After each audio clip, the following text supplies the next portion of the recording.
Thank you all. Chief Justice Rehnquist, President Carter, President Bush,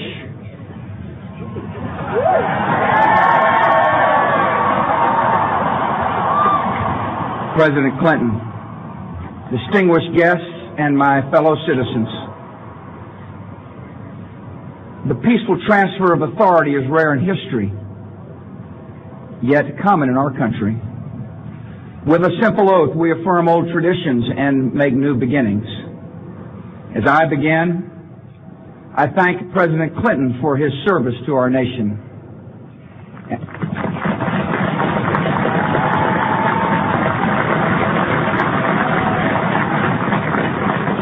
And I thank Vice President Gore for a contest conducted with spirit and ended with grace.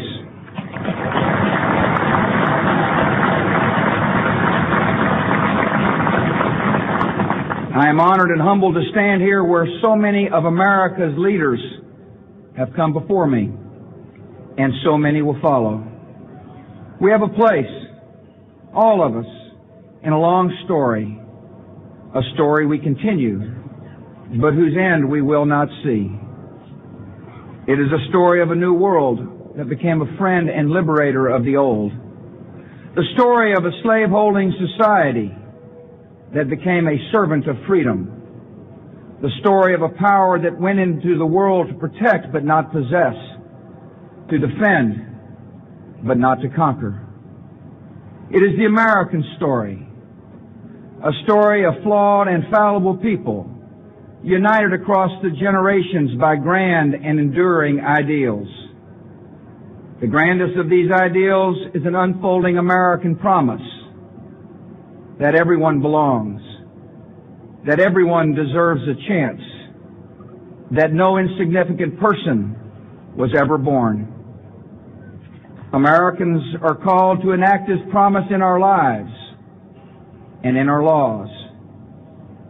And though our nation has sometimes halted and sometimes delayed, we must follow no other course.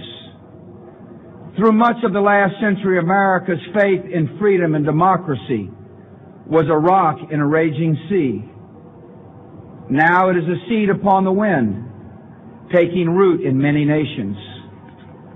Our democratic faith is more than the creed of our country. It is the inborn hope of our humanity, an ideal we carry but do not own, a trust we bear and pass along. And even after nearly 225 years, we have a long way yet to travel. While many of our citizens prosper, others doubt the promise, even the justice of our own country. The ambitions of some Americans are limited by failing schools and hidden prejudice and the circumstances of their birth.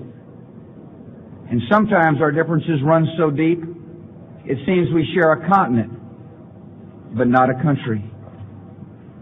We do not accept this, and we will not allow it. Our unity, our union, is the serious work of leaders and citizens in every generation. And this is my solemn pledge. I will work to build a single nation of justice and opportunity.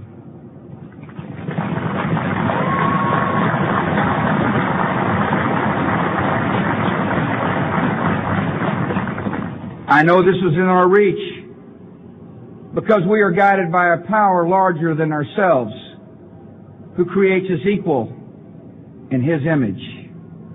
And we are confident in principles that unite and lead us onward. America has never been united by blood or birth or soil. We are bound by ideals that move us beyond our backgrounds, lift us above our interests, and teach us what it means to be citizens. Every child must be taught these principles. Every citizen must uphold them. And every immigrant, by embracing these ideals, makes our country more, not less, American. Today,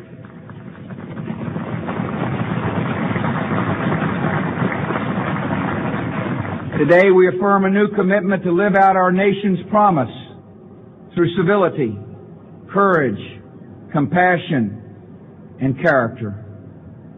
America at its best matches a commitment to principle with a concern for civility.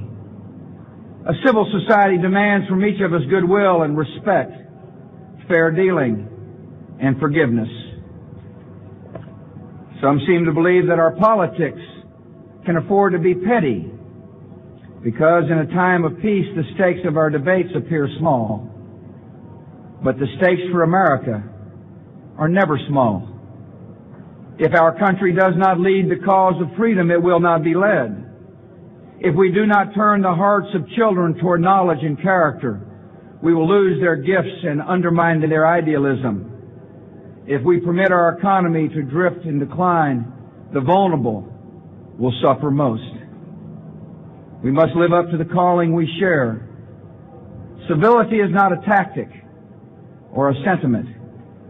It is the determined choice of trust over cynicism, of community over chaos. And this commitment, if we keep it, is a way to shared accomplishment. America at its best is also courageous. Our national courage has been clear in times of depression and war, when defeating common dangers defined our common good.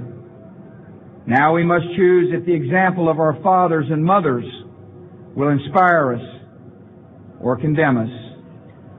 We must show courage in a time of blessing by confronting problems instead of passing them on to future generations.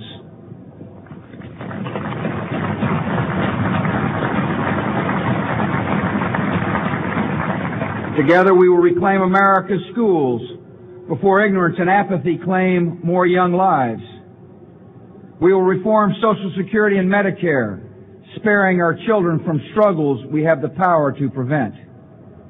And we will reduce taxes to recover the momentum of our economy and reward the effort and enterprise of working Americans. We will build our defenses beyond challenge, lest weakness invite challenge.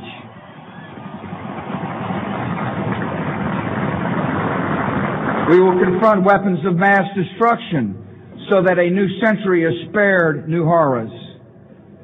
The enemies of liberty in our country should make no mistake. America remains engaged in the world by history and by choice, shaping a balance of power that favors freedom. We will defend our allies and our interests. We will show purpose without arrogance. We will meet aggression and bad faith with resolve and strength. And to all nations, we will speak for the values that gave our nation birth.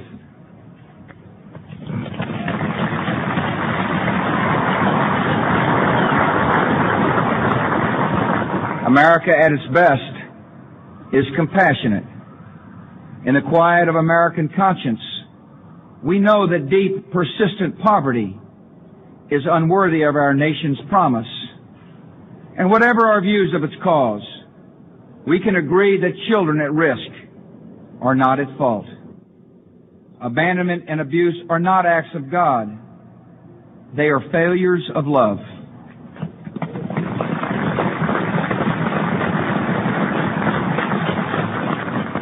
And the proliferation of prisons, however necessary, is no substitute for hope and order in our souls. Where there is suffering, there is duty. Americans in need are not strangers. They are citizens, not problems, but priorities. And all of us are diminished when any are hopeless.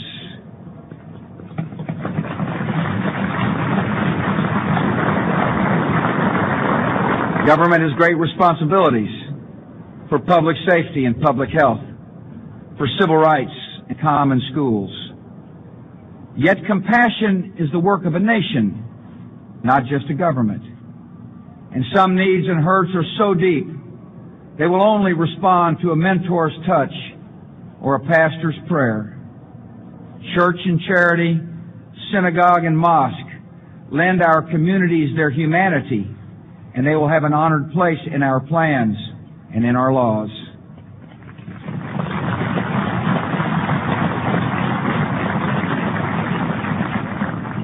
Many in our country do not know the pain of poverty, but we can listen to those who do.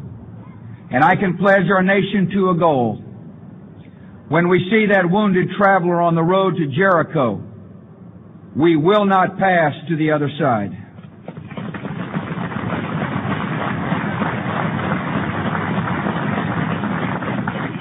America at its best is a place where personal responsibility is valued and expected.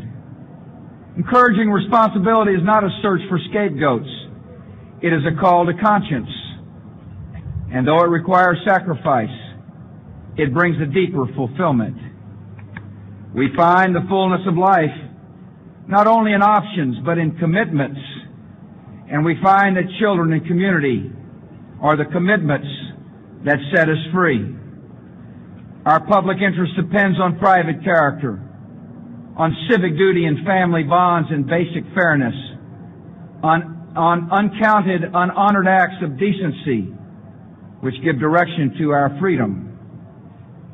Sometimes in life we're called to do great things, but as a saint of our times has said, every day we are called to do small things with great love. The most important tasks of a democracy are done by everyone. I will live and lead by these principles, to advance my convictions with civility, to pursue the public interest with courage, to speak for greater justice and compassion, to call for responsibility and try to live it as well. In all these ways, I will bring the values of our history to the care of our times. What you do is as important as anything government does. I ask you to seek a common good beyond your comfort, to defend needed reforms against easy attacks, to serve your nation beginning with your neighbor. I ask you to be citizens, citizens not spectators, citizens not subjects, responsible citizens building communities of service and a nation of character.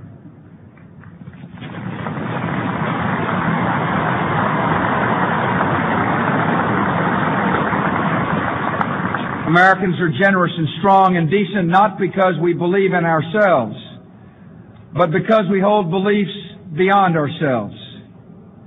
When this spirit of citizenship is missing, no government program can replace it. When this spirit is present, no wrong can stand against it.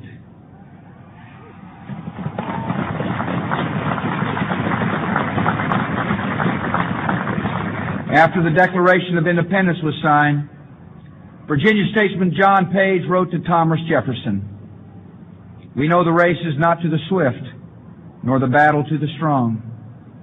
Do you not think an angel rides in the whirlwind and directs this storm?" Much time has passed since Jefferson arrived for his inauguration. The years and changes accumulate.